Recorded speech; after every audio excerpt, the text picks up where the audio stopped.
These are laser beams, often thought of in the context of Star Wars and 21st century weapons of destruction. But laser beams can do a lot more than destroy things. They can also read and write information, lots of information, hundreds of megabytes of data, all on one CD-ROM. These little laser discs, CD-ROMs, are revolutionizing computer software. Today, we'll take a look at the newest in CD-ROM software on this edition of the Computer Chronicles.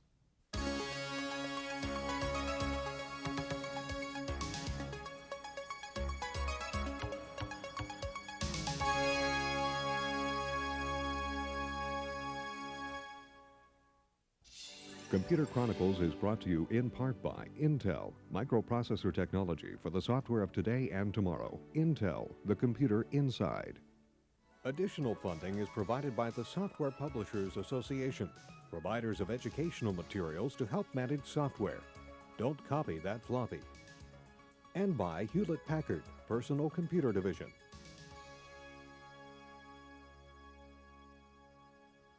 Welcome to the Computer Chronicles. I'm Stewart Cheifet, and with me today is Michael Nadeau, senior editor with Byte Magazine and author of the Byte Guide to CD-ROMs. Mike, we all want to play these wonderful CD-ROM games and buy these CD-ROM titles, but sometimes we find our drive isn't fast enough. We don't have enough free memory to support the intensive demands of these CD-ROM titles. You've got a couple utilities to show us that solve those problems?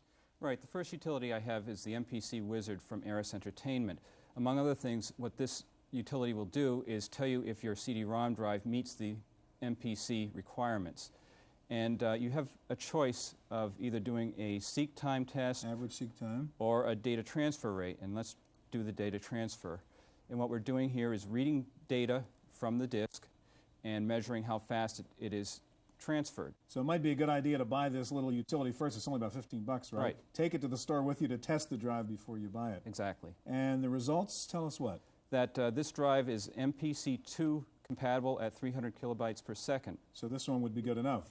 Right. Okay, now what about the free memory problems when you try to load one of these CD-ROM titles? Well, Windows requires the user to know quite a bit more about the system than most users should have to know. Okay. And what WinSleuth Gold Plus from Dariana Software does is help people optimize their AutoExec and config sys files. Okay, which is usually where the problem is, right? Yes. What we have here is the AutoExec file, and I'll click on Tune Up, and it tells me to load my mouse driver into high memory. So WinSleuth will sort of automatically analyze your config sys, your AutoExec, and make suggestions as to how to solve the problems. Right. All right, terrific. All right, one way to find out what's new in CD-ROMs and multimedia is to visit the Intermedia Show. It's the big annual conference on CD-ROM technology. The 1994 show was held recently at the San Jose Convention Center, and we were there. 300 exhibitors showed off the latest CD-ROM products at this Intermedia. One of the hottest categories is educational software geared for use by children on computers at home. Dorling Kindersley Multimedia previewed 2 new electronic books, The Way Things Work and My First Incredible Amazing Dictionary. An airport is a place where airplanes take off and land. I think one of the problems with the existing software often is that it's too technical, it's made by technical people. People don't feel comfortable. A lot of it has very little charm.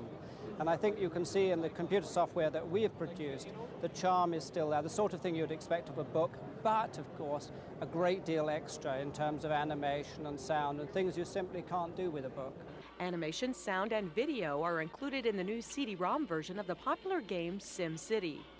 I've enough power lines and power plants to service your fine city. Splendid job made. Compton's Interactive Encyclopedia comes bundled with a Sigma MPEG video compression card for impressive 30 frames per second video display.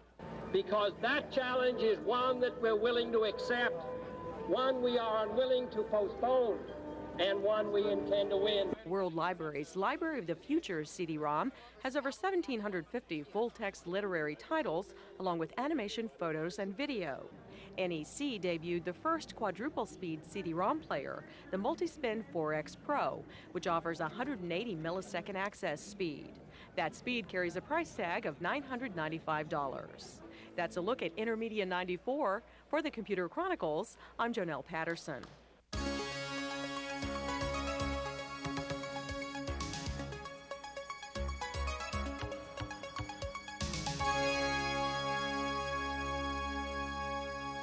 seems to be no end to what you can do with all that capacity on a CD-ROM. We have 3 examples set up now to show you. Here to help us are Rosemary West of the Association of Shareware Professionals, over there Craig Bartholomew of Microsoft, and also with us Manu Sabori of Eden Interactive. Let's start with you, Rosemary, and I guess from a shareware author's point of view, CD-ROM is a great medium for distributing your work, isn't it? Oh, it absolutely is. You can get many different kinds of programs from many different authors and publishers out to the users who need to see them. Okay, we're going to take a look at one CD here, and how many titles are on this one disc? I think we have about 500 at this time, and of course it's updated quarterly with new programs. Or can you show us what the interface looks like and how you would get to all those hundreds of titles? Sure. On the main screen in the lower left-hand corner you have a menu. You can choose to select among the program categories. If you've already done that and tagged a few programs, you could install or further review them at this time. All right, suppose I want to look at the program categories and see what my choices are on this. Sure, we'll pick that. You have some informational files, and as you can see, I'm scrolling down through all these great categories. By category, different education titles, games. A lot of applications, technical things. Okay, now suppose I want to go down a layer and actually drill down and see detail on one of the titles. Sure. Let's go into the games, take a look at that. You can see the file name, the title of the program, some information about it, even who wrote it. And what the terms are if you want to actually register it, what you should pay for it. That's right. All right, so how would I launch one of these programs? I actually want to get to play the blackjack game, let's say. Okay, we've got Ultimate Blackjack here, and if we want to go out and take a look at that, we can run it directly from the CD. And as you can see, it's nice looking. Yeah, it's a cute program. You can pick how many other people are going to play, get that dealer up there, and it's just like the real thing. All right, terrific. Thank you very much. Thank you. Well, let's take a look at what Craig has now, and you have Encarta, which is one of the CD-ROM encyclopedias that are out there. There are quite a few of them. As you know, what kind of distinguishes Encarta, would you say, Craig? There are several things, but one thing in particular is that we are somewhat freed of the print burden of having to stick to a certain pagination, and we've found a way of putting much more in a CD than normally. You mentioned earlier that 680 megabytes is a lot, and well, we find it to be very constraining. You consider that a limitation right now? Oh, big limitation, and we've found... So you've managed to compress and squeeze even more on that disc? We found a way to squeeze on 8 hours of sound. Wow. And considering that a normal audio CD has an hour and 10 minutes of sound, it's quite a bit. 8 hours of sound plus the encyclopedia. Plus 9 million words and 7,000 photos. All right, show us how it works. Let's go into the Jamaica article. Using the sort of volume and the encyclopedia metaphor up there. We think it's something that people are very comfortable with. Sure, we'll pull out the J book. And I can just type in Jamaica, and up comes Jamaica. I just click once, and I go to the article on Jamaica. When I come to the article here, I have the text over here. There's 9 million words of text in Encarta. There's a category area, and there's a graphics area here. So that screen is hot. I can click on those graphics. I can click on the words. I can click on, I see you have sound files and so on. All the words here are hot. We'll take you to other articles. We can scroll down the text, and as the text scrolls, the pictures will change here, so everything's linked together. And if we move across here a bit further, we'll come down here to an audio clip by Bob Marley. Let's bring that up and play it. There are quite a number of audio clips here, and they all range in about the 25 to 30 second range. And we can take this and listen to it all the way through, or we can stop it and copy it. Okay, so you can actually copy and paste the sound files, I take it the text, the graphics. And we can take the sound files into a word processor. For instance, if I'm a student doing a school report, and just bring up my word processor directly from Encarta. Wow. I can type in whatever my report is, and I can just click paste, and the sound file's in here, and it plays. All right, what else can you show us about the interface and the way you take advantage of the CD-ROM medium? Okay, let's move over here to the timeline. The timeline is a very graphical timeline. We're trying to present information graphically in a way that people can relate to the information. And this starts with prehistory, and if I drop it anywhere along here, I can drop anywhere, any point in time. And that screen's hot too. I can click on any one of those things and go to it? These are all hot. Like for instance, I can click here on Rock Around the Clock. I get a short article here. I can click here on rock music, jump to the rock music article, and I can look at any of these items here. Give you an idea of the range, or I can copy text out to a report. That's really great. Okay, thanks a lot. Thank you. Let's take a look at what we have from Eden Interactive, and you have a disc called American Visions, and this is sort of a collection of modern art on a CD-ROM? Yes, its subtitle is 20th Century Art from the Roy R. Neuberger Collection, and the collection is housed at the Neuberger Museum of Art at SUNY Purchase. And how many paintings, how many works of art would be on the disc? On the disc, we have included 210 works of art representing 140 different artists. All right, so one of the real challenges in these collections is navigating through the thing and how to deal with all that material. How do you solve that problem? Well, the way we did it was, let me show you. What you have before you is the visual table of contents, or the browse screen as we call it. And in the top row you have thumbnails of the works of art. In the second row, we wanted people to see what the artists look like, so we have portraits of the artists. The third row is the commentary row, so you have quotes by the artist, reflections of the collector, and some historians and critics are also included. And the fourth row is the social, political, and artistic context of the time of the art. That's nice. So you have different views. What are they? We provide for 3 different views to navigate through the content. One of them is chronological. So you click on the clock, the watch, excuse me, and you get a year, and you click and drag the year, and you stop at a year, and when you stop, paintings the works that were of art, created during that year? exactly, And again, show the up. thumbnails and the portraits, etc.? Exactly. And the second way is alphabetical, and that's rather self-explanatory, and you go through the whole alphabet. And what was the third one? The third one is by schools and styles of art, and there are about 26 different ones included on the title. So let's go. I want to show you a clip of one of the QuickTime clips that we have of Joseph Albers. It's a rather delightful one. And we're going into the image screen now. So this is my chance to actually talk to the artist, what you always want to do when you look at a painting, right? Exactly, to hear their reflections. What I'm clicking on is the links, and the links are the thumbnails that were on the browse screen, but as they directly related to this particular painting. Okay, so can we go to the clip? Let's go to the clip. My 4 colors invite you to see 3. And not only that, they should also see that all these colors are opaque, not transparent, translucent, but you can't see them in another way. It's great. You can't just do that in the Isn't he museum, delightful? can you? No, Wonderful. you can't. Another feature that I would like to show you, let's go back to the browse screen, is something that you can't get into a museum, get at the museum experience, and that is the detail of a work of art. And I want to show you a painting by David Park, and we'll go to P. I want to tell you also that this title has 24-bit color replications of the work of art, and that's different from anything else that's on the market right now. Okay, so you call up the Green Canoe painting by Park. Exactly. All right, so again, what you're saying is sometimes we think that, you know, you really want to see great paintings on a CRT, but you're saying, in fact, there's some things we can do with the computer that I couldn't do in the museum. In the museum. One of them you just saw was a clip of the artist, and another one is a detail. So you sort of zoom in, you mean? On a well, we've chosen the area of the painting to zoom in on. It's a file that's stored, and you use this icon to go to it, and you click on it, and you get the full screen version. Oh, that's great. You really see the detail. You see the brush strokes. Yeah, that's fantastic. Right. Okay, thank you so much. Thank you, Stewart. The Exploratorium in San Francisco is a kind of Please Touch museum where kids and grown-ups get to play with the latest technology. Right now, they're featuring over 100 new CD-ROM programs, so we thought we'd pay them a visit. There's nothing fragile about the exhibits at the Exploratorium. Hands-on manipulation is designed to encourage understanding of what makes things work. The new multimedia playground includes a CD-ROM library with computer workstations. The multimedia playground is a first attempt for us to show people what's out there and also for us to look at how people use them. And so it's a learning experience for us and the public in general. The CD-ROM library is a trial exhibit. Eventually, a number of computer workstations with the most popular programs will be incorporated as permanent fixtures. In addition, Exploratorium curators are utilizing CD-ROM technology to deliver new programs of their own.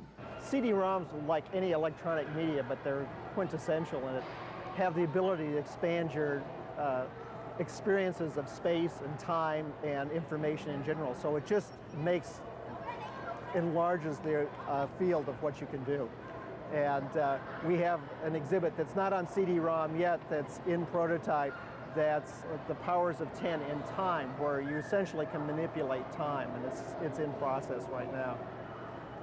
That's an excellent example of the things that aren't available in the physical world, but are perceivable through the use of media like CD-ROM.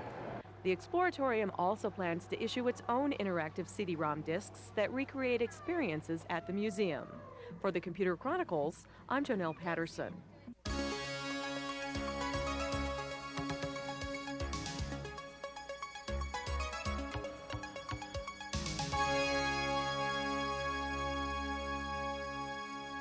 CD-ROMs provide a totally new medium for telling stories, all kinds of stories. Here to show us 3 very different examples are Roger Devine of the Voyager Company, Nick Roberts of Substance, and Kathleen Burke from Broderbund.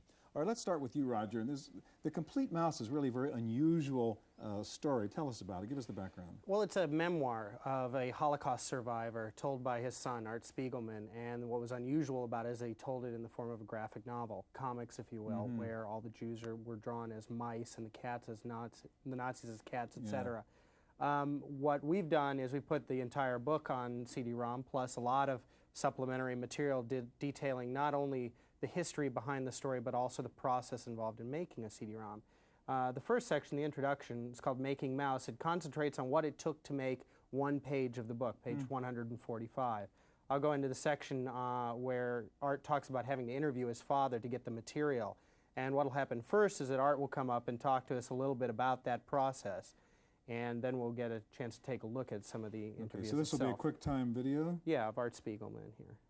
Well, Wladek was a very good storyteller, and unlike certain survivors, was not reluctant to talk about it, although unlike certain other survivors, he had no specific need to bear witness. All right, you have an actual interview with his father. Yeah, that's on the next page here, and we'll bring this up. This is all material that's going into making up one page, page 145. So after 3 days, they took us out from prison. Everybody who had to go to Auschwitz, and outside was standing a closed bus without windows. And at any point you can bring up page 145 and take a look at the final result and compare the transcripts to what wound up on the page, and etc. We can also take a look at some of the book as we have it in here, the 2 volumes of Mouse. You saw it there when I had the page view up that you always have a close-up view so that you can see the detail, but it's also very important to be able to take a look at a full page view, so we have both options available to us when we go in. So this is as if we were reading the book in its proper aspect ratio. If we're reading the book in its proper aspect ratio, we can take a look at the pages in close-up so we can see the details. We can also click and get a full page view so we see how the panels interact with each other. I can also bring up supplementary or developmental sketches that went into making up this panel down here in the bottom right-hand corner. As Art was working through the storytelling, trying to get it right, he saved literally thousands of pieces of paper that he used as developmental material. I can also take a look at a page from his notebooks as he was trying to flesh out this page the first time. Other material that might come up and that we could call up for any given page would include audio from the interviews with Wladek, and we have the full transcripts available in our expanded book format on the disc, and audio and video of Art explaining the process. That's great. The Complete Mouse from Voyager. Thanks. Thanks, Stewart. All right, let's take a look at a digizine now called Substance. What's a digizine? It's a digital magazine. It's being published quarterly out of San Francisco, and what it is a collection of stories and reviews for this first issue. It's a CD-ROM magazine, and this is your interface? And this is our interface. It's a table of interactive content. Yeah, and the content is spinning, and you have 6 or 7 different features in this issue, and each feature will comprise about 3 hours of content. So overall, the disc probably has about 12 hours, which you could spend on it. There's interviews with 9 Inch Nails, which is an alternative rock act. There's a review of ambient house music, which is a new form of music that's really popular in the club scene right now. An interview with an independent filmmaker named Jim McKay, where you get to view 12 of his PSAs that he produces out of Georgia. And Gen Hex, which is a story on this book called 13th Gen, which came out about half a year ago. We interviewed the authors of the book, and we also put in our own commentary on the subject matter. This was a book about the so-called X generation, people in their 20s. The so-called X generation, people in their 20s, what they're doing, how they're spending their money, where they're living. And we sort of did our own treatment of it. What you have is a remote control, which lets you get into the story, and that's our way into the story. And you pick the channels, choose the channels. Sometimes you get locked in, but if you use the enter key to go in, and each story interface is different, so this won't be the same way that you would approach the 9 Inch Nails interview, for instance. But you've got audio from the authors in here in the secret hidden hotspots. And so do you sort of read the digizine, you listen to the digizine, you watch the digizine? Watch it and experience it. So it's being put out by Sony Electronic Publishing. And it's called Substance is the name of the digizine. Exactly, yeah. All right, great. A magazine with sound and pictures. Here's a comment they just intruded on us. So. I don't have lofty career goals, but that doesn't mean I'm a slacker. That's great. All right, thanks a lot, Nick. Okay, let's take a look at Myst. One of the great things about CD-ROMs is it makes for great games, and Myst, I guess, is the classic example of really pushing the envelope of CD-ROM technology. Show us Myst. My pleasure. Well, we're going to start here in the library. Library is a key part of Myst. The basic storyline is sort of literary in feel. You have a father who writes books, and when he writes something, it becomes an actual world. Well, he goes away, and when he comes back, he finds that somebody's been destroying his books. He suspects one of his two sons. So in keeping with the literary theme, he locks them each in a book themselves, and when you land on Myst Island, it's your turn to figure out what's gone on and who do you believe. So I have sort of a mystery, a problem to solve. Exactly. And I have to figure out what do I do to solve right, it. Right. Okay. So what you do is you move forward through the different graphics. There's 2,500 original 3D rendered graphics. It's a beautiful game. The attention to detail is incredible. There are sound effects. As you get closer to the water, you hear the water lapping against the dock. As you get further up on the hill, you'll hear the wind blowing. And there is also an original soundtrack. Right now I'm just sort of moving around, trying to get down to the dock. There's a hidden chamber down here that I'd like to take you to. Okay, yeah. There's a really nice example of the QuickTime animation use. The thing that makes Myst sort of a different adventure game than what's been done before is there are no time limits. There's no way to die. I mean, a lot of adventure games, you have to be careful what corner you go around because something might happen. There's no vicious guys who are going out after you. You just have to really figure out what's going on. And so you're really encouraged to explore. So where are we now? We're going down into this hidden chamber, and when we get down to this pot thing, we're going to click on this little button and see what happens. Catherine, my love, I have to leave quickly. Something terrible has happened. It's hard for me to believe. Most of my books have been destroyed. Catherine. That's good. And this is also a nice sample of the music that's throughout the program. All right, Myst from Broderbund. Yes. Thanks a lot. Thank you. That's our look at CD-ROM software. Stay tuned now for this week's computer news on Random Access.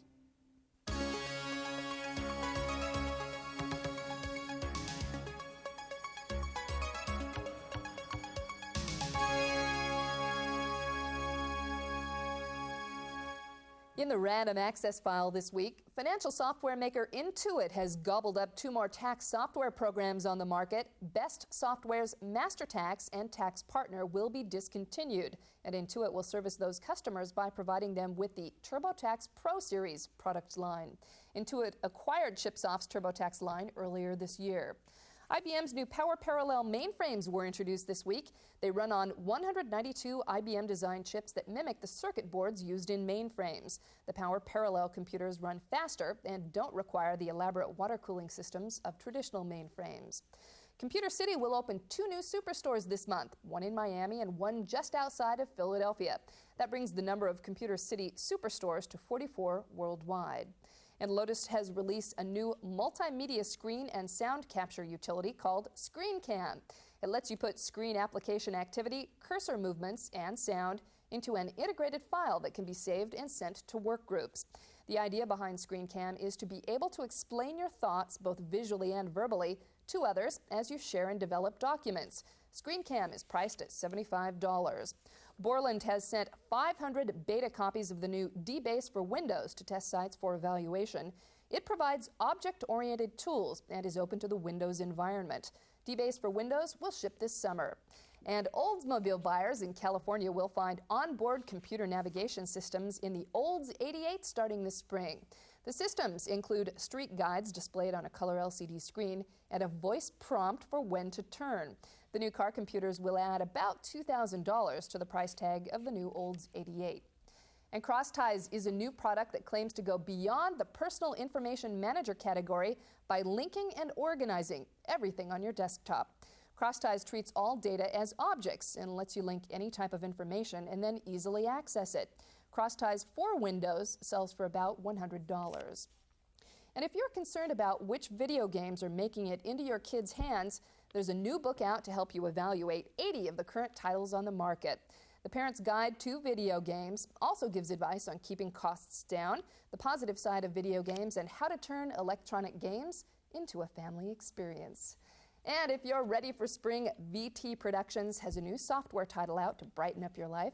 The Exotic Garden on CD-ROM is a multimedia reference guide to growing flowers, ferns, herbs, edibles, orchids, and more. The Exotic Garden features time-lapse photographic images and information on hundreds of types of plants. That's it for this week's Computer Chronicles. I'm Janelle Stelson.